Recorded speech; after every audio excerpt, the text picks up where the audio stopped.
Hər kəsə salam. Mən Gülçar Umudova. Framecast-a xoş gəlmisiniz. Framecast-ı, yəni bir platformanı yaratmaqda əsas məqsədimiz müxtəlif insanları, fərqli layihələrini, həyat hekayələrini və eyni zamanda öz təcrübələrini bölüşmək üçün dəvət etməkdir. Bugünkü qonağımız isə Zəhra Hədlidir. Zəhmət olmasa özünüz haqqında məlumat verin. Mən Zəhra Hədli, 22 yaşım var. Azərbaycan Universitetində tərcüməçilik ixtisasını bitirmişəm. Hazırda da sosial mediada öz ixtisasımla bağlı bəzi kontentlər yaradıram. Bundan əlavə gənclərə tövsiyə, bəzi təcrübələrim, maraqlarım, bunlarla bağlı tövsiyələrimi verirəm. Bu gün də burada olmaqdan çox məmnunam. Dəvətiniz üçün təşəkkür edirəm. İlk qonağımız sizsiniz. Tərs. Və mövzumuz da bu idi ki, gənc yaşda uğurlu olmaq mümkündürmü? Sizin ilk uğurunuz nə idi? İlk uğurum nə idi? Açığı mən uşaqlıqdan bəri həmişə ingilis dilinə qarşı fərqli bir sevgim olub. Həmişə onunla bağlı fərqli situationlar yaşamışam. Belə desək, ilk uğurum da onu demək olar ki, uşaqlıqdan bəri sırf bir dilə fokuslanıb, istər mahnı olsun, istər kino olsun, istər kitab olsun, ingilis dili üzərində aparmağım və uşaqlıqdan bəri bu həvəsimi davam etdirməyim. Sonda da hədəfimə çatıb bu ixtisasda təhsil almaq. Azərbaycan Universitetində tərcüməçilik ixtisasını bitirmisiniz. Sizcə o universitet həqiqətən də sizə prestijli bir təhsil verə bilibmi? Həqiqətən Azərbaycan Universiteti mənə çox şey qatıb. Mənim ən böyük qorxularımdan biri də açığı sevmədiyim, istəmədiyim ixtisasda oxumaq olub. Hansı ki, həmişə də ilk hədəfim canla başla istəyərək bir ixtisasa daxil olmaq olub ki, elə də oldu. Tərcüməçilik. Açıq mən bu ifadə ilə razılaşmam ki, universitetə bir girən sevinir, bir çıxan. Şəxsən mənə görə elə. Çünki əgər ixtisası sevirsənsə, sən bunu məcburi şəkildə oxumursan, həvəslə oxuyursan. Bir çox insanlar da var ki, düşünürlər ki, o özəl universitetdir, mənim həyatım məhv olacaq. Amma mən belə baxıram ki, yəni universitetin özəl və yaxud da dövlət olmağının bir əsası yoxdur. Sadəcə insan özündən asılıdır. Mən faktiki olaraq bəlkə də görmüsən, 200 balda da bir ixtisasa qəbul olan şəxs var, 500 balla da bir ixtisasa qəbul olan şəxs var. Amma mən görürəm ki, 200 balla qəbul olan şəxsin belə deyim də, hard skill-la, soft skill-i onu daha çox önə atır. Nəinki onun belə yüksək bal toplayıb əla olmağı. Doğrudur. Şəxsən mən 11 il universitet oxuyardım, 4 il məktəb. Buna 100% əminəm, bu ifadə ilə razılaşıram. Amma dərs və müəllimlər baxımından, qrup yoldaşlarını qatmasaq əgər, mümkün olsa tək oxuyardım yəqin ki. Yəni belə, mənə çox şey qatıb, həm istər dərs baxımından, istər təcrübə baxımından mən çox şey öyrənmişəm və həvəslə oxumuşam. İxtisasınız üzrə fəaliyyət göstərmisinizmi, işləmisinizmi? Yes, ilk olaraq da freelance olub, elə universiteti bitirdiyim dönəmdə. Freelance hal-hazırda çox insanın maraq dairəsində olan bir şeydir. Mənim də elə idi. Uşaqlıqdan bəri çox istəyirdim. Nə deməkdir, mən də olacam deyirdim. Və freelance olaraq fəaliyyətim ilk universiteti bitirəndə oldu. Bir müddət elədim. Ondan sonra yəni şəkildə işlərimə davam elədim. Hal-hazırda da freelance şəkildə davam edirəm. Belə deyim, mən freelance olaraq müxtəlif işlərdə olmuşam da, amma bu belə deyim, sizin kimi müəyyən şirkətlərin tərcüməçilik işləri ilə olmayıb. Məsələn, tələbə vaxtı müəyyən gəlir əldə etmək üçün təqdimat, sərbəst iş falan hazırlayırdım, dərsləri yazırdım ki, bir aylıq gəlirim olsun kənarda. Amma məsələn, bu sizin artıq bir addım məndən öndə olmağınız oldu ki, tələbə olduğunuz halda artıq şirkətlərin tərcüməçilik işlərini həll edirsiniz. Belə baxanda ingilis dili də beynəlxalq dildir də.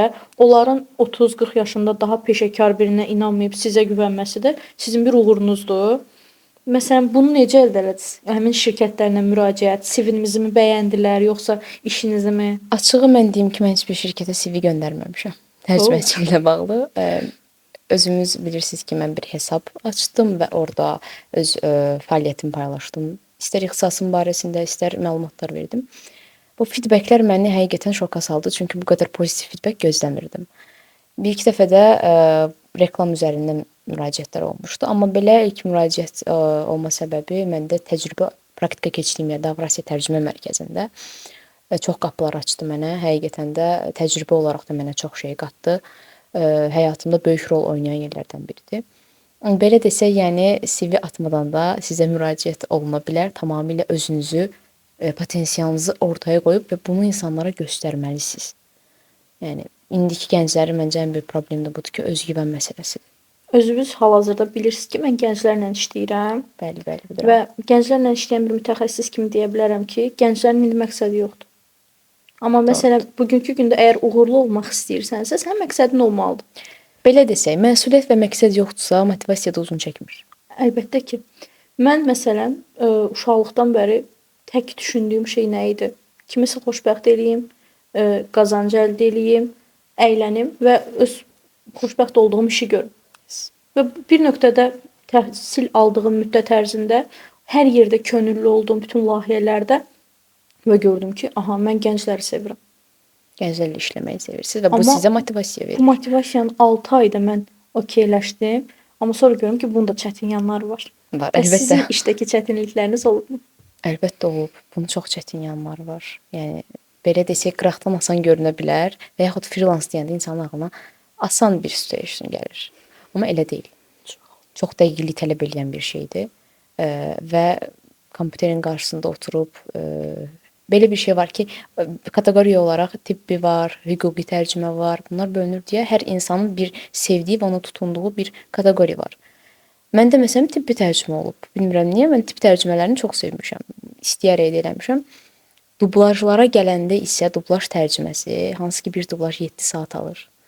Bunu qeyd edeyim ki, montajı hələ əlavə eləmirəm. 7 saat dublaj alır və hər cür pozisiyaya, hər cür franksı elə bir eləməlisən ki, əl atmalısan ki, sən o dublajı ələ çıxardasan. Məsələn, mən televizorda görürəm dublajlar. Görürəm ki, dublaj o deyil, səhvdir. Bakı Azərbaycan dilində Başdan yaxşı soğurdu. etmirlər. Bir işi götür, zaten bizim məncə böyük bir problemimiz var. Əslində bu problem deyil, amma insanların gözü problemdir. Məsuliyyət. Netflixdə filmlərə baxanda, bilirsiniz də orada müxtəlif dillərdə artıq özümüz seçirik. Yes. Məsələn, mən orada görürəm ki, o dublyaj məsələsində mən orada çətinlik çəkmirəm. Uyğunlaşdırmağı bacarırlar.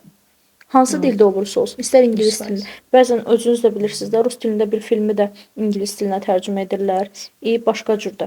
Amma Azərbaycanca nəyəsə baxanda kino maraqlıdır. Amma birinci dəqiqəsində artıq bitdi məndə hər şey. 100%. Dəqiqə yox, heç saniyədə şey bitir. Mən düşünürəm ki, bizim gənclərin ən əsas problemlərindən biri odur ki, onlar məsələn, gəlin belə deyək, hal-hazırda bir mövcud ixtisas var da, korreksiya edici təlim. Aha. Korreksiya edici təlim alan şəxs özünü sırf fokuslandırıb bir uğurlu şey gətirə bilmir. Soruşuram ki, sən nə işləyəcəksən? Loqoped. Biri deyir ki, psixoloq. Bəs sənin məqsədin özünü tanıdınmı? Bu yolda bir addım atdınmı? Mən indi məsəl üçün deyirəm, bunu korreksiya. Lap tam olsun ixtisas sosial iş. Deyirəm, sosial iş oxumusan, deyir bankda işləyəcəm. Biabırçılıqdır. Çünki bunu normallaşdırıblar. Və hamı- siz necə? Dövlət İmtahan Mərkəzinə bal topladıq, qəbul olduq. Qəbul olduğumuz ixtisas nədə oxuyaq ki, 4 il universitet oxuyacağıq. Universitet sənə nəyisə qatmırsa, sən özün istəmədiyin ixtisası oxumursansa, onda sən gəlib universitetdə bir mənfi nüans axtarma ki, mən niyə uğurlu ola bilmirəm, mən niyə iş tapa bilmirəm. Sən birinci öz ixtisasını tanımalısan. O qədər var ki, şərabçılıq ixtisası var. Çoxlarına gülünc gəlir. Ki, belə ixtisas olar, ayılı bilmən, bağbançılıq var. Düzdür? Əslində bu ixtisası mənimsəyəndə, biləndə insan uğurlu bir gələcək qura bilər özünə. Yəni şərabın qiymətindən xəbərimiz var da. Neçə manatdan başlayır. Məsələn, bağbançılıq. Gör bunun da müxtəlif rakursları var da. Nə qədər pul qazanırlar. Məsələn, biz dövlət qulluğunda işləyiriksə, minimum əmək haqqını nə qədər alacağıq? 500 manatdan başlayır da.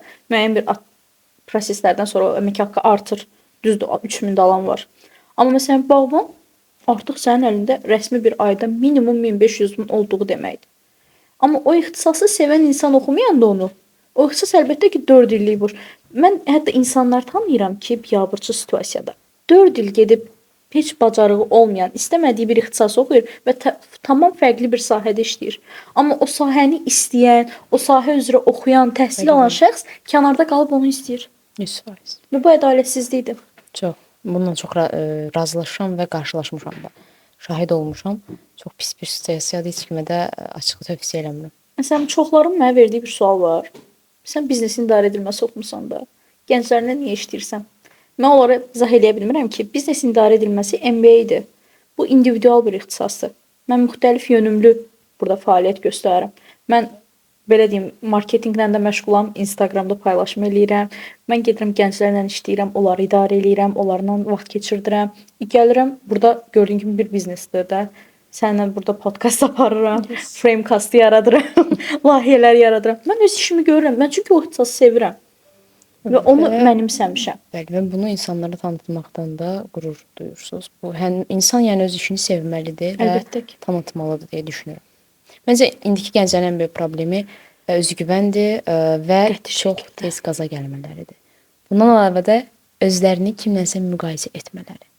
Hamı çox sürətli nəyisə çatmağa çalışır, amma məqsəd olmadığı bir yerdə məncə planlar yarı yolda qalır. Sözsüz ki, bu Çox belədir. haqlısınız. Bu toxunduğunuz nüansda kimlənsə kimisə müqayisə, özümlə kimisə müqayisə edirəm. Birincisi, insan ən öz mükəmməl versiyası ilə özünü müqayisə etməlidir. Əgər uğur qazanmaq istəyirsə, Sözsüz ki. əgər sənin mükəmməl versiyan başqasında görürsənsə, bu artıq səndəki problemdir. Söz. Eqonuz var. Eqom yoxdur. Sadəcə özümə inamım var, özümə güvənim var. Bəs kimdənsə sən çox özünə inanırsan, çox. Eşitmişəm, sözsüz ki. Mən də çox eşidirəm. Çox. Amma bunu başa salmaq olmur. Mən sənə nə izah eləyə bilmirəm. Deyirəm ki, bir insanın özünə olan inamı, məhəbbəti, əgər kimisə qıcıq yaradırsa, bu artıq onun şəxsi mənəvi problemidir. Belə deyim də, hamının baxış açısı onun pəncərə baxışı deyə bir şey var da. Beyin fokuslanma hara fokuslanırsa, onun baxış açısı da elə olacaq. Bu insan əgər məni belə görmək istəyirsə, mən ona heç bir açıqlama verə bilmərəm. Deməli, mən sərhəd olaraq ona bunu yansıtmışam. Deməli, mənim sərhədlərimdən daha yaxına keçə biləcək bir şəxs deyil. Yəni, dünən buftaya qaydanda 3-4 dənə gənc var da, tanıdılar məni. Həm kopda könüllüm olublar, həm də hardasa layihədə olmuşuq, yadımda deyil tam. Birdən-birə dedilər ki, biz paylaşımımızı gördük Gülçar xanımda, Framecast yaradırsınız, nə olacaq? Sadəcə deyirəm ki, sənə 60 saniyə izah elədim ki, sizin həyatınıza toxunmaq istəyirəm də. Bunun qarşılığında mən nə alsam yaxşı? Nə? Gülçar xanım, o videonu hər yerdə paylaşacağıq. Çünki bizim ona ehtiyacımız var. Bu dəqiqə, bu anda belə bir podkast yoxdur. Mən kimsə həyatımı müzakirə eləmirəm. Mən istəyirəm ki, uğurlu insana baxsınlar. O deyir səni kimlə sözünü müqayisə eləmək. Özünü müqayisə eləmə, onun yoluna bax, o yoldan get. Doğrudur. Mən niyə belə olmadım? Mən niyə bu həyatı... Yəni sizin bu podkast fikriniz mənim ona görə çox içimə sindi və həqiqətən də bu dəqiqə çox ehtiyac duyulduğunu görürəm. İstər sosial media platformalarında, istər ətraf mühitdə buna çox ehtiyac var. Məncə bu bir çox auditoriyaya da səs gətirəcək bir podkastdır. Gənclər bu dəqiqə ən çox qorxduqları şey çətinliklərdir. Motivasiya yoxdur, inam yoxdur. Bəs siz bu çətinliklərlə necə başa çıxmısınız? Belə desək, açığı asan bir şey olmayıb, amma impossible da deyildi. İnsan hər şeyi eyni anda etməyə çalışanda, ideal etməyə çalışanda yorulur. Məndə də təəssüf ki, mükəmməlliyətçisi yüksək olduğu üçün bu məni çox vaxt yorub. Çox çətin olub, amma necə balanslaşdırmışam onu da izah edeyim ki, heç vaxt şəxsi hobbilərimi kənara atmamışam. Həmişə hobbilərimə vaxt ayırmışam və qrafik çərçivəsində tutmuşam. Onları tarazlamağı öyrənmişəm. Çox çətinliklər çıxacaq, amma həmişə düşünmüşəm ki, çətinlik olmasa mən onsuz istədiyim hədəfə çata bilmərəm. Olmalıdır, hər şey asan getsə, nə oldu, heç bir problem olmasa, o absurd gələrdi mənə. Yəni çətin olur, amma impossible deyil. Sadəcə tarazlamağı öyrənməlisən. Impossible nasıl? Heç nə imkansız deyil. Çalışmaq lazımdır. Vallahi belə deyim, çətinliklərim çox olub. Zəhra, hətta sənə deyərdim ki, o təqdimat hazırladığım dövrdə özümə bir kompüter almışdım da, Lenovo. Bir həftənin içində 800 manat pul qazanmışdım. Gecə-gündüz işləyirdim. Və sabahsı gün kompüter xarab oldu. 800 manatı aldığım insanların işini təhvil verməliyəm. Kompüteri düzəltməliyəm. Və düşündüm ki, bu artıq mənim ilk inflyasiyamdır da, yəni məhv oluram, batıram. Təsəvvür elə ki, dedim imkansız heç nə yoxdur. Universitetimizin kitabxanasında dərsdən çıxmancaq orada işləyirdim. Və bu şeyi çatdırıb yenə də əlavə pul qazanıb kompüteri düzəltdirmişdim. Yəni həmin an deyə bilərdim ki, hər şey batdı. İnsanların pulunu qaytarardım, kənara çəkilərdim, 3 gün gedib ağlayardım. Nə əldə eləyəcəkdim? Heç nə. Əgər sən nə isə istəyirsənsə, çalışmalısan. Biz yenə də nə isə eləməyə çalışırıqsa, nə isə toxunuruqsa, siz də nə isə eləməlisiniz, siz də nə isə toxunmalısınız. Və sizin dediyiniz bu situasiya məncə məsuliyyətdən gələn bir şeydir. Çox adamda olmayan şey, ki mənim də çox qızıq olduğum şeydir. Açığı. Həddindən Yəni mən artıq. çox qıcıq oluram. Bilmirəm, məqsədsiz və məsuliyyətsiz insan mən çox qıcıq oluram. Mən ünsiyyət qura bilmirəm o insanlarla. Ümumiyyətlə mən bir şey bildirim də. Bax, COP29 keçiriləndə, könüllülər seçiləndə mərhələdən keçmişdilər də, xatırlayıram. Mən şəxsən olmuşam da, yəni 9-cüsündə oradaydım. İnanırsan, hər dəfə fərqli bir təlim, hər dəfə fərqli bir mövzu və ən axırda eyni məqsədi olan insanları bir yerdə topladılar. Hər birimizin ali təhsili var idi. Hər birimizin məsuliyyəti var idi, hər birimizin inamı var idi və çox gözəl bir komanda var idi. Yəni əgər sən bir yerdə işləyirsənsə, bir komandadasansa, sən mütləq şəkildə ora ali təhsildə də önəm verməlisən. Orada sən belə deyim də, bacarığa da önəm verməlisən. Yəni əgər həmin işdə konfliktlər olur da, işte konflikt olmayan bir iş mühiti yoxdur ümumiyyətlə. Bu konfliktin ən əsası, məsələn, gündəmimizdə mən görürəm, mənə yazırlar da. Nədir? Mən ondan daha çox potensialım var. Mən ondan daha yaxşı işləyirəm, amma o məndən daha çox maaş alır və yaxud da o məndən daha çox diqqət görür. Mən də çox eşitmişəm. Məsələn, sən bu şeylərdə yaşamısan, işdəki konfliktlər hər insan yaşayır. Bunları necə idarə etmisən? İşte konflikt 100% ki, hər insan yaşayır. Freelance işlərində yaşamamışam. Belə əyani şəkildə olan işdə bəli, yaşamışam. Bir dənə olub zaten əyani şəkildə. Konfliktlər sözsüz ki. Burada tək çıxış yolum məndə həmişəki kimi səssiz qalmaq, uzaqlaşmaq olub. Mənə görə yaxşı bir insanı itirmək onlar üçün kifayət qədər. Yəni yetərlidir. Mən burada ekstra bir şey eləməyə ehtiyac yoxdur. Sadəcə uzaqlaşmaq və səssiz qalmağı seçirəm. Belə düşünürəm ki, onların səni itirməyi artıq onların üçün böyük bir nüans olur da, həmin şirkət dəvət eləmişdi orada. Siz çox sıx komandanız və o qədər məşğul idiniz ki, biz gəldik, podruqamla gəlmişdim hətta. Yəni mən sizinlə sağollaşa bilmədim. Plan o qədər çox plan çizilib ki, gördüm mən qrafikdə də cədvəl Yəni falan qrafiklərimiz həmişə qurulmuşdu, gördüm. Hamı bir işlə məşğuldur. Yəni mən də elə şey öyrəşmişəm, amma gözümün qarşısında yox, açığı. Hamı öz işinə bir qarışqalar da belə tık. Siz hər otaqdan bir şey çıxır və iş görür, hər kəs. Çox qəribə. Elə bir təlimi keçdim, qaçdım. Şey kimi oldu, biraz bir konsert, bir qaç başqa konsertdə elə oldu.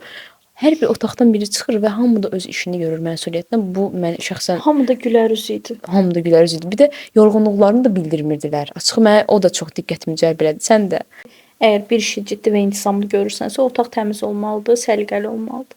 Artıq 22 yaşımız var. Müxtəlif uğurlar əldə eləmişik ki, kimlərinə görə bəlkə bu uğur kiçikdir, kimlərinəsə görə vavdur, möhtəşəmdir. Fakti olaraq mənə görə bu möhtəşəmdir də. Mən özümlə fəxr edirəm. Sən özünün digərlərindən fərqini harda gördün? Digərlərindən fərqimin nə olduğunu deyək desəm qısa bir şəkildə bu məsuliyyətim və prinsipallığımı deyərdim 100% ki. Hansı ki məndə çox bu pik bir dərəcədədir. Amma insanlar bunu başa düşmür ya da insan özlərini elə tanıdırlar ki, mən bir an deyirəm ki, bəlkə mən aşırı məsuliyyətliyəm. Elə davranırlar. Əslində bu normal olmalı bir şeydir. Məsuliyyət və prinsip çox önəmlidir. Mən öz həyatımda da, şəxsi həyatımda da, ünsiyyətdə də baxır harda? Hər yerdə eləyəm. Yəni prinsiplərin bir şeyə icazə vermirsə, bu belə də olacaq. Və şəxsi əlaqələrimdə də o formadadır. Mənə görə insanın çevrəsi onun həyat fəlsəfəsidir. Dostluğu deyimsən kimsən? Yes, tamamilə bu ifadə ilə qatılıram. Ona görə mən çox çevrəli olan insanlar, mənə heç nə qatmayan insanlar mənim maraq dairəmdə heç vaxt ola bilməz. Marağımı çəkməyib. Bugünkü gündə ən başlıca problemlərimdən biri odur. Mən ətrafımda 2-3 dənə rəfiqəm var ki, onlar mənə yaxındılar da. Və mən o insanlarla ünsiyyət qururam, rahat otururam, bir yemək yeyirik, hər şey əladır. Bəzən biri olur, gəlir, ürək gedir səndən ötürü. Ay, nə olar mən sənə oturum çay içim. Ay, gəl sənə bunu eləyim, yaxşılığını da eləyəcəm, üzünə də güləcəm, o çayı da içəcəm.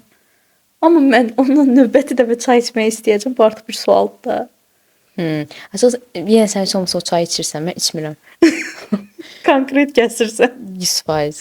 Çünki bilirəm ki, bu insan mənə heç nə qatmayacaq. Deyirlər, bir ortamda nağıllı sənsə, deməli səhv ortamdasan. Bu insan mənə bir şey qatmayacaqsa, mən bundan münasibət qurmağım, ünsiyyətdə olmağım sadəcə mənim vaxtımdan gedir. Vaxt çox dəyərlidir. Mənim üçün vaxt çox dəyərlidir. Bu həyatda geri gətirə bilməyəcəyimiz tək şey vaxtdır. Mən insanlara başa sala bilmirəm ki, mənim vaxtım yoxdur. Onlar fikirləşirlər ki, bəzən mən evdə məsələn özümə 1 saat vaxt ayırıram. Çox sevirəm bu arada evdə oturmağı. Mən evdə bir gün qalıbsam, Mən də yəni sevirəm. yorulmaram.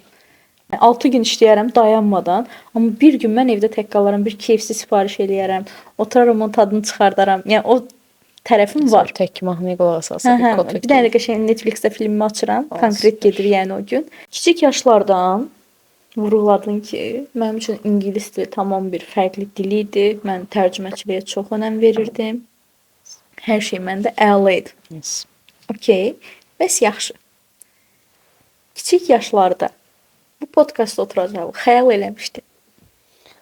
Kiçik yaşlar dediyimiz məktəb dönəmlərini nəzərdə Olsun da. Okay. Məktəb dönəmlərində açıq belə bir podkastda oturacağımı təsəvvür etmirdim, amma həmişə əmin idim ki, gələcəkdə fikirlərimi paylaşacağım, insanlarla paylaşacağım bir sahədə olacağam. Buna içimdə həmişə əminlik var idi. Amma əlbəttə belə bir podkastı mən təsəvvür etmirdim. Belə bir şey, belə deyim də, bu dərəcədə görə biləcəyimi mən də təsəvvür eləmirdim. Ağlımda var idi. Əslində uşaqlıqdan. düşünsək, beynimizin bir qırağında olan bir şey olub. Bəlkə də dilə gətirməmişik. Psixologiyada var. Yes. Psixologiyada belə bir şey var ki, insan əgər bir şey xəyal edirsə, gözünün önünə gəlirsə, onu yaşayacaq. Mən də Ağlından belə belə düşünürəm. keçirdimsə də, mən ağlımdan keçirdəndə mən görmürəm ki, bir dənə ağlıma neqativ bir şey gəlsin həyatımla bağlı. Həqiqətən Yox. mən həmişə birinci hər şey neqativini düşünürəm. Mən neqativ düşünürəm. Negativi harda düşünürəm? Məsələn, sənə deyirik ki, sabah saat 10-da studiyada olaq. Mən 9-da buradayam. Birdən yolda başıma iş gələr, ay Allah, maşın xarab olar. Qoy mən tez gedim, qoy mən hər şeyi həll eləyim. Mən ora baxım, bura baxım. Hər şey qüsursuz olsun. Bu da Burada yenə uzağı nədən- gecə rahat yenə yata məsuliyyət. bilməmək. Gecə ümumiyyətlə Bu yata da bilmirəm. məsuliyyətdən. O məktəb vaxtları olurdu, hansısa yerə getməli olurduq da, məsələn, gəzintilərə falan. Mən həmin gecə heç vaxt yata bilmirdim. O məndə də olub 100%. O məncə hamıda olub. Bütün gün həyəcan ki, ay Allah, sabah necə olacaq, bu necə olacaq? Əslində məsuliyyətdən irəli gələn bir şeydir. Bir dənə bir situasiya var idi. Bildirilmişdi ki, əgər yaşamaq istəyirsənsə bunları yaz. Sən bu günləri və bu şeyləri yazdığın bir dəftərin və yaxud da planladığın bir kağız var. Nasıl soru? Yəni günlük dəftər kimi olmayıb, amma telefonumun not yerində olub bəzən, kompüterimdə olub. Sırf cümlə olaraq yazmamışam. Uzağı o cümlədən ingilis dilində 2 dənə sözü çıxardıb yazaram not yerinə ki, bu olacaq. Ondan sonra görmüşəm ki, tamamlanır. Keçək əsas məsələyə. Mən günümdə gənclərimlə yaşadığım ən əsas problemlərdən biri odur ki, onlar dil öyrənə bilmirlər. Dilin əhəmiyyətini bilmirlər. Dil nəyə görə vacibdir, bilmirlər. Amma sən dil öyrənən, tərcüməçi, yəni bu yaşda artıq müxtəlif freelance işlər görən, özünü inkişaf etdirən biri kimi onlara nəyi tövsiyə edərsən? Dil necə öyrənsinlər? Hatırlayırsan Səlimdə də mən bu nüansa toxunmuşdum. Doğru. Mövzumuz Yadımdan çıxıb, həndən məşğul idim. Bilirəm, hə, görürdüm. Açığı məncə indiki gənclərin bunu həmişə demişəm. Dil öyrənməkdə ən böyük problemləri, maneə kimi gördükləri nədir? Qrammatikanı bilməsəm danışa bilmərəm. Belə bir ifadə yoxdur. Bu sadəcə məktəb dönəmlərində bizim beynimizə oturdurulan bir necə deyək, situationda, amma əslində belə bir şey yoxdur. Əgər bir insan qrammatika bilmirsə belə, çox rahat şəkildə danışa bilər. İnsan necə danışır? Çox absurd və şablon gələcək, amma filmlərə baxaraq, mənim ilk bu dili mənimsəmə üçün mənə kömək olan vəsaitim movie, filmlər və kitablar olub. Demirəm, sıxıcı filmi açın, oturun axıra qədər baxın. İstədiyiniz kateqoriyada seçə bilərsiniz. Aksiyon olsun, gerilim olsun, tərs köşə olsun, bilgi, məntiq olsun. Filmə baxaraq ilk öncə alt yazı ilə, sonra alt yazısız, get-gedə 3-cü dəfə baxanda sən təxmin edirsən ki, 15 saniyə sonra nə gələcək orada. Bir filmdir. İkincisi kitablardır. Bir səhifəni oxudun, hansı sözləri əgər bilmirsənsə çıxardırsan, o sözlər üstündə işləyirsən, gələn səhifəni oxuyanda artıq o sözləri bilmiş olsan və bu başda insana sıxıcı görsənir ki, bunu bilsəm yenə birini bilməyəcəm, birini qaçırdacam. Elə deyil. Düşünürəm ki, ingilis dilini öyrənəndə instruktordan çox şey asılıdır da. Əlbəttə. Həmin tədris edən şəxsin. Okay, mən bir insanam. Öz-özümə gedib maksimum hansı səviyyəyə qədər irəliləyə bilərəm? A2. Amma müəyyən bir nöqtədə əgər mən artıq intermediate olmaq istəyirəmsə, mənim yanımda yaxşı instruktor olmalıdır. İnanırsan ki, mən tələbəlik vaxtı 6 dənə kurs dəyişmişəm. Heç birindən də razı qalmamışam. Mümkün İşə deyil o. götürən kimi müsahibə götürürlər ay bacım. Mümkün deyil. Bax mən sən yanıma gəlmişəm ki, o dili öyrənim. Özünüzü təqdim edin. Estağfurullah. Sən məni işə götürürsən, Sən- CV-mə baxırsan. Mən səni gəlmişəm öyrəndə, sal məni alt qrupdan öyrət. Sən niyə nə yaxşısını yaşamısan? Ən azından səndən bir şey soruşurlar. Mən podruqamla bir yerdə gedirdim. Sırf o sertifikat alsın deyə, tək qalmasın deyə. Onunla bir yerdə getdim. İkinci Fədakar kursdaydım. dostluqlar. İkinci kursdaydım. Və mən conversationda müəllimə bilmədiyi sözü mən deyəndə, bildim ki, mən bu kursda yerim yoxdur. Ki tək belə kurslar yoxdur, çox var. Bu dəqiqə Kurs o qədər insana heç nə qatmır deyə boş, düşünürəm mən. sayağı şəkildə Conversation Club yaradılır, film gecələri olacaq. Tövsiyə eləmirəm. Əslində də tövsiyə elədiklərim də Əgər- olur. Onlar da Instagram səhifəmdən baxa bilərsiniz. Yes, Uyğun tövsiyə görən elədiklərimiz yəni olur. var, mənim də var. Amma çox sayılıdır. Onlar da etiket eləyərik. Lazım gəlsə və Instagramda paylaşar. Amma xaricilər gəlsə, okey. Rahat şəkildə gedin o conversationa, oyunlara, Conversationda xarici playinglərə. olmalıdır. Bir də xarici görən şəxs o conversation aparmalıdır. Çünki xaric, məsələn, bu mən sənə bir söz deyim. İnərsən 6 kursa getdim. Mən A2-ni bitirə bilmirdim. Kopda olanda mən artıq Kopda bildiyim qədərilə orada çox hamı ingilis dilində. xarici idi və mən B1 dilində už ingilis danışırdım. Yes, çünki xaricilərlə ünsiyyət məndə də olub. Ünsiyyət aparır insanı Yes, yes. önə. Adicə heç nə demə. Prosta bir görüntülü mitinq keçir Və- ondan. Ay, Sən sağ ol. ondan o qədər Konkret axıcı danışırsan götürürsən. ki, özünə İndi ləzzət baxsın da eləyir. indi o mitinqli proqramlar sponsor olmaq istəyirsiniz. İnsan Siz özünə tərifləyə bilər. zövq alır insan o şeydən. Məsələn, təzəlicə olur. Elə əməkdaşlığa götürəm ki, Yaponiyadan olur. O da nə olur? Görüntülü mitinq şəklində bir şey. Koreyalılar çox Sevmirəm sevirəm. açığı. Amma onlarla danışıq adama çox zövq verir. Şəxsən. Onlar çox məsuliyyətli insanlardılar. Mən düşünürəm ki, mən Çox Koreyada, dəqiqdilər. Koreyada mən sıxılmaram. Məncə sən Koreya uyarsan deyə düşünürəm. uyaram. Mən Almaniya, amma sən Mən Koreya. ümumiyyətlə Almaniyanı da sevirəm. Niyə sərtləşdirilmiş iş rejimi? Almaniyanı sevmə səbəbim disiplini və məsuliyyətidir. Mənim də. Ciddiliyini, yəni Yəni ölkələr seçimində gələndə mən ən çox getmək istədim. Görmək istədim ölkə Danimarkadır. Oranın mühiti, insanların sakitliyini çox bəyənirəm. Amma mən bu içimdəki sakit tərəfim olsa belə, lənət olsun ki, o disiplinim, məsuliyyətim, işə qarşı olan o böyük məhəbbət, işkolik insan tipi var. Bax o mənəm. Mən konkret işkolikəm də, yəni bax bunu görüm.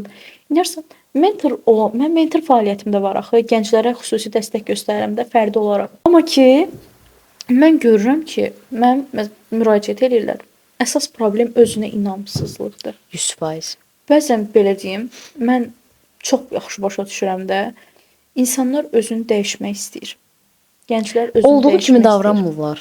Bəli. Kiməsə oxşamağa Problem çalışırlar. YouTube-da məsələn axtarış hissəsinə baxıram. Mən bilirsən də mentor olanda hər tərəfdən biz nəzər keçiririk ki, Yes, yes. həmin insanı uğurlu edək. Mən gördüm o iş prosesini, cədvəlini, planını olanda belə olur da zaten.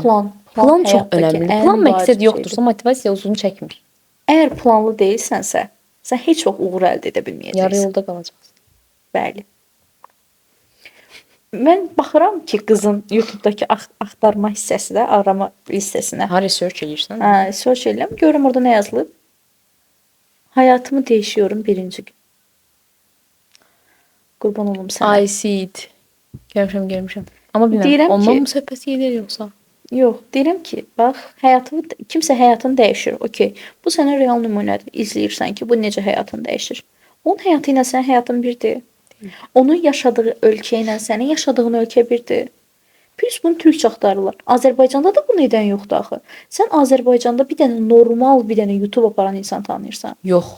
Mən Azərbaycanda YouTuber tanımıram. Mən də tanımıram. Zarafat bir yana məndən soruşurlar, mən tanımıram. Mən deyirlər ki, şeydir, falan kəs falan videonu çəkib, ayda çox qəşəngdir. Deyirəm, nə videosudur? Qışqırtma. Demir, qışqırtma demir, qışqırtma. Sən bunu türk dilində deyirsən, Bir dənə maraqlı bir proses yarat da mənə. Deyirlər ki, vlog çəkib. Baxıram vloqa, vlog deyil. Vlog deyil o. O bilsən nədir? Səhnələr tık tık tık. Və o qədər acizik ki, o qədər istəyirik ki, öz ölkəmizdə nə isə izləyək. Onlara baxırlar. Yes. Amma elə insanlar var ki, biabırçılıq. Mən YouTube-a vlog çəkirdim, xatırlayırsan da, necə əziyyətlə o montajlayırdım. Yes. 1800 abunəm hal-hazırda oradan var. Mən yəni vloqdan bu YouTube-da Adınızda görəcəksiniz. deyin, abunə olsunlar. Abunə olun. Yəni deməli davam Planlı eləsəydin oldum daha və YouTube planı önə atır. Və əlbəttə ki bu proseslərin də planlı olmağını istəyirsinizsə və bizim bu real söhbətlərimizdə fərqli qonaqlarla deyil, həmişə zəhər oturmayacaq. həmişə mən olmayacağam əlbəttə ki, amma ilk qonaq olmaq Və artıq şeyin növbədə ilki də məncə. çox insan var. Müraciət eləyin bu arada olmaq istəyirsiniz. Çox müraciət Çox edirlər. adam var. Qapı doludur. Görək necə olacaq. Mən çox heyecanlıyam.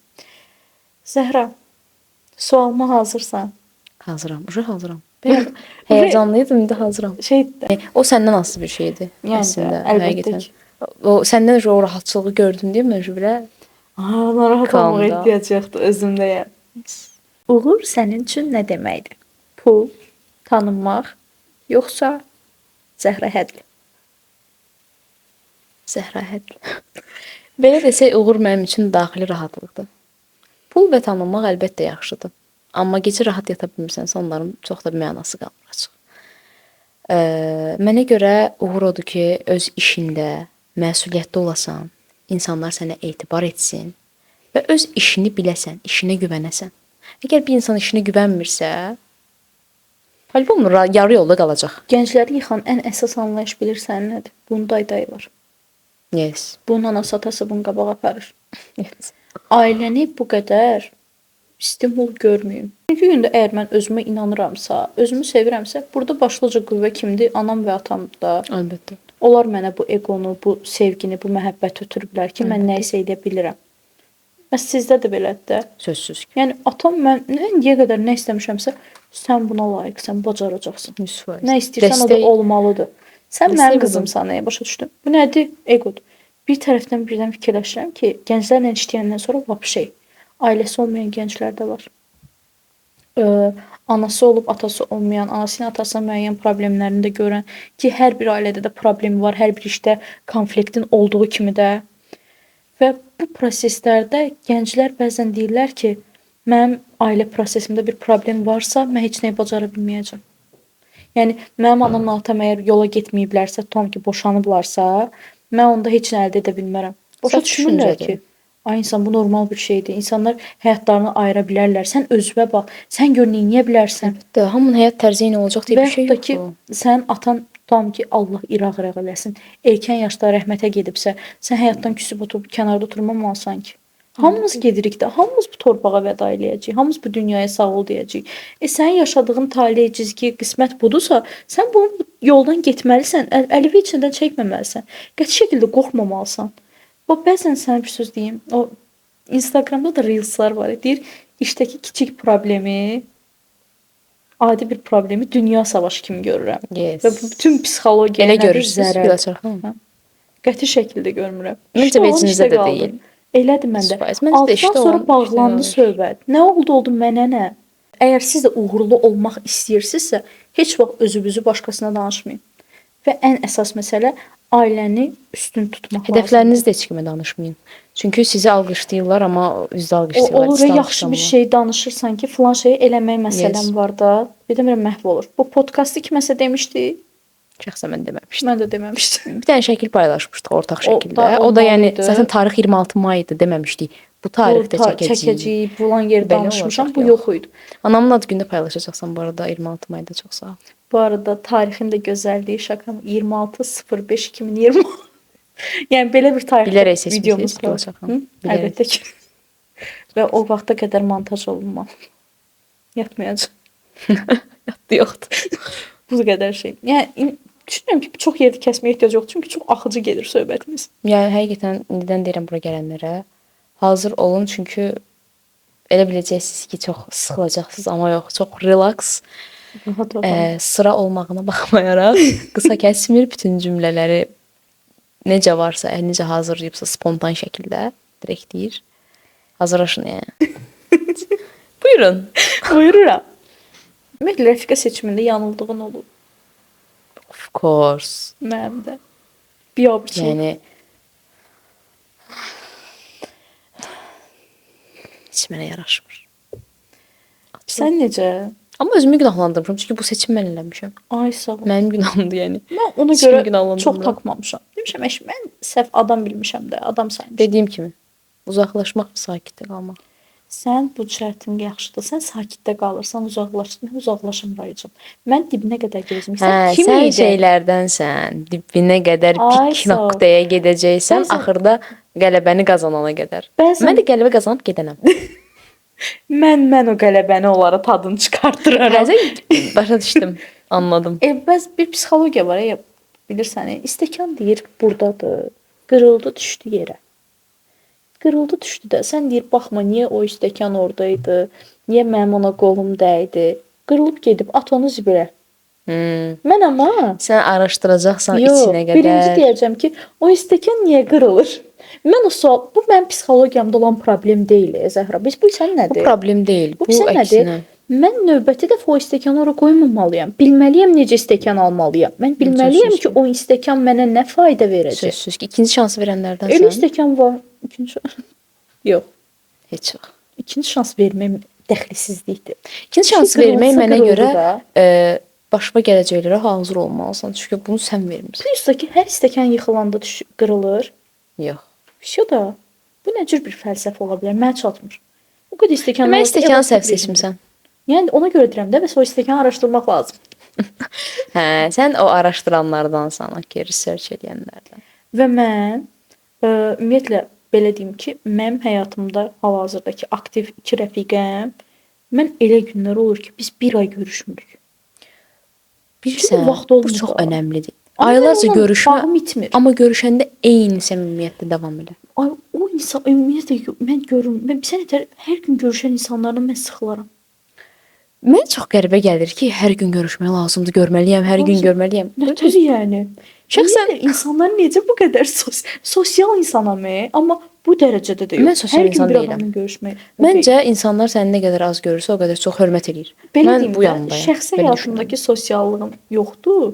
Belə, bütün gün dostlarla o tipdə sosial deyiləm. Sosial deyiləm və çox çevrədə sevmirəm. Danışa bilmirəm, insan sevmirəm mən. Reallıq oldu biraz amma İnsan sevmir. az, Tatlı. amma saz. Az olsun, saz olsun. 100%. Ən əsas məsələ o mənə görə. Çevrəndə çox insan olsun, sənə heç nə qatmasın, səni aşağı çəksin. Bu mənim marağımı cəlb eləmir şəxsən. Ən əsas məsələ çevrəndə səni aşağı çəkmək istəyən insanlar var. Sənin işıqlı gözləri götürmür. Əlbəttə ki. Bu nə Ən deməkdir? əsaslı, ən təhlükəlisi hansıdır? Nə? Alqışlayıb altdan gözünün götürməməyi. sağ O ol. çox Ay, bunu təhlükəlidir. uyğun bir dənə də Allah şəkillər var. göstərməsin uşaq. Bir ifadə var. Qadın qadının qurdudur. Qadın Qatılırsan qadının buna? düşmanıdır. Mən şəxsən çox təəssüflər, unfortunately amma qatılıram. Bu qədər belə deyim də, mən biraz feminist ruhum var. Yəni heç vaxt öz həmcinsimin alçalmağını istəmərəm. Yes. Amma Özünə güvənən insan olsa bəzən bunu məcbur istəməz. olur. İnsan yalvarır ki, mənə alçal. Yalan. Mənim kim olduğumu mənə de. Vallahi elədir. Mən elə insanlardan Hələ də eyni mühitdəsinizsə, yaxşı. çox. Eyni mühitdə olmaq vəbşe. Ümumiyyətlə mən deyirlər ki, əgər bir yerdə səni yoran şey varsa, mühiti dəyiş. bu çox düz bir Bu mühiti dəyişmək şeydir. hansı anlamdadır? Bir var ki, mühitdəkiləri Amma sən mühiti dəyişmək. dəyişənlərdən yox, mühitdəkiləri dəyişib özün o mühitə uyğunlaşanlardansan deyə Mənə düşünürəm. uyğunlaşsınlar. Mən niyə kiməsə uyğunlaşım? Yox, yəni o mühitdəkiləri uzaqlaşdırıb özün o mühitdə qalacaqsan. Yəni Amma Əgər o mən mühiti o mühitdən də istəyirəmsə. çıxacağam, o mühitdəkilərdən də gedəcəm. Mən beləyəm. qaçırsan. Yes. Mən qaçmayım. Qaçmaq mənə görə deyil. Onlar məndən qorxub qaçsın. Mən niyə qaçıram? Mən konfliktə girməyi sevmirəm. Konflikt Hələ deyil ki səviyyəmdə bu. bir insanlar Mən deyilsə. sən açıq olan nədir? Mən konfliktdə deyiləm heç. Xərçəng bürcü olanlar bilir. Bu konkret bu da. Buğalar da bilir ki, kindarlıq pik nöqtədir. Buğalar niyə belə kindardır? Çox kindaram. Mən də çox mən də kindarlıqda o qisas almaq ruhum var belə. Bizdə yox. Kindarıq, qisas almaq üçün yox. Amma içimizdə həmişə o insana qarşı kin bəsləyəcəyik yəni. Amma qisas almayacağıq. Mən qisası bilirsən necə? Gedib onu məhv eləyim falan bu tonda yox. Sadəcə o hissim, o belə özümə olan məhəbbətim, o onun karmasını ona yaşadacaq və o mənim qabağıma çıxacaq. Onu deyəcəm. Zaten özü o insan onun karmasını yaşayacaq. Ümumiyyətlə bu tip prinsiplərdə hər bir insan həyatında var da, şəxsi mənəvi problemdir. Mən həmişə Allaha tapşırıram.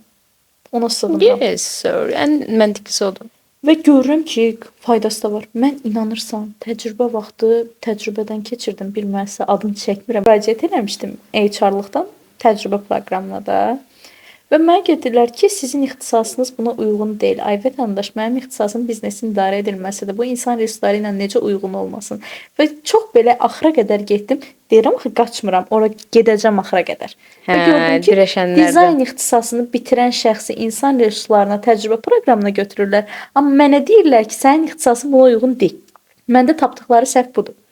Və mən dayanmadım. Həmin müəssisənin daha bir pik yerinə müraciət elədim. Eyni təcrübə proqramına və məni qəbul edilər. 1 aydan sonra özüm orada ratkası elədim. Əgər sənin qismətində o varsa, onsuz da olur. olur. Amma bunu da sakitcə oturmamalısan da, çalışmalısan. Əlbəttə. Onu gözünün önünə gətirməlisən, dayanmamalısan. Əlbəttə.